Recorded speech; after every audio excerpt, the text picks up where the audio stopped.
Bismillahirrahmanirrahim. Assalamualaikum warahmatullahi wabarakatuh.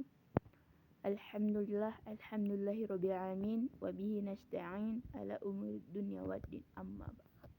Pertama-tama suatu langkah yang paling utama, marilah kita panjatkan puja puji berserta syukur kita atas kehadirat Allah Subhanahu wa taala, yang mana Allah telah memberikan beribu-ribu nikmat kepada kita semua.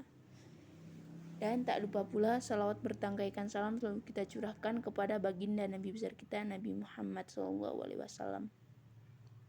Adapun tujuan saya di sini hanya untuk mempresentasikan hasil dari peta konsep saya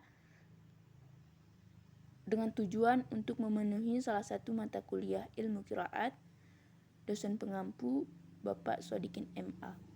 Adapun langsung saja saya akan menjelaskan sedikit tentang peta konsep saya. Adapun judul yang pertama yakni ilmu qiraat, dan ilmu qiraat terdapat menjadi 4 bagian. Yang pertama yakni pengertian ilmu qiraat. Ilmu qiraat adalah ilmu yang membahas tentang tata cara pengucapan lafaz ayat-ayat Al-Quran. Yang kedua, perbedaan antara qiraat dan Al-Quran. Perbedaannya adalah Al-Quran adalah kalam Allah yang diturunkan kepada Nabi Muhammad sebagai penjelas dan mengandung kemujizatan. Sedangkan qiraat adalah perbedaan yang terdapat pada lafaz wahyu dan perbedaan cara pembacaannya. Kemudian pembagian yang ketiga yakni macam-macam qiraat. Adapun qiraat terbagi menjadi 6 macam.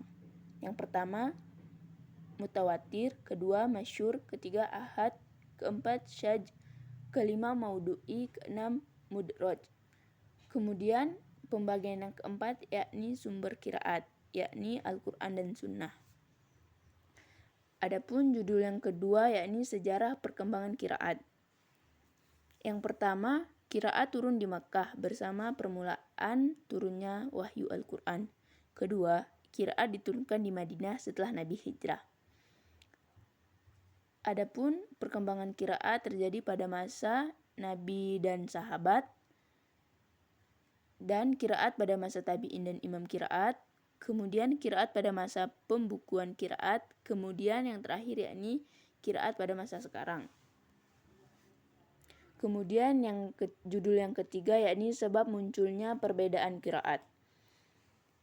Sebab munculnya yakni ada yang mengatakan perbedaan qiraat disebabkan karena Allah Subhanahu wa taala yang menurunkan melalui malaikat Jibril. Kemudian bacaan yang berbeda diajarkan oleh Nabi kepada sahabat.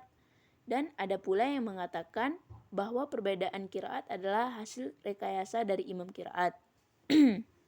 Adapun pembagian judul ini yakni terbagi menjadi 4, yakni yang pertama faktor internal, yang kedua faktor eksternal, yang ketiga aspek-aspek perbedaan qiraat, dan yang keempat hikmah perbedaan qiraat.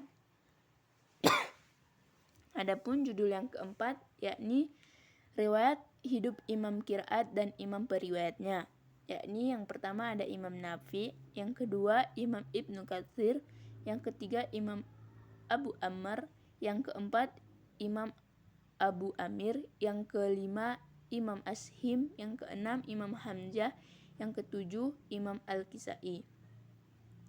Mungkin hanya ini yang dapat saya presentasikan. Dari awal hingga akhir saya memiliki banyak kekurangan. Saya mohon maaf kepada Allah Subhanahu wa taala dan kepada teman-teman semua.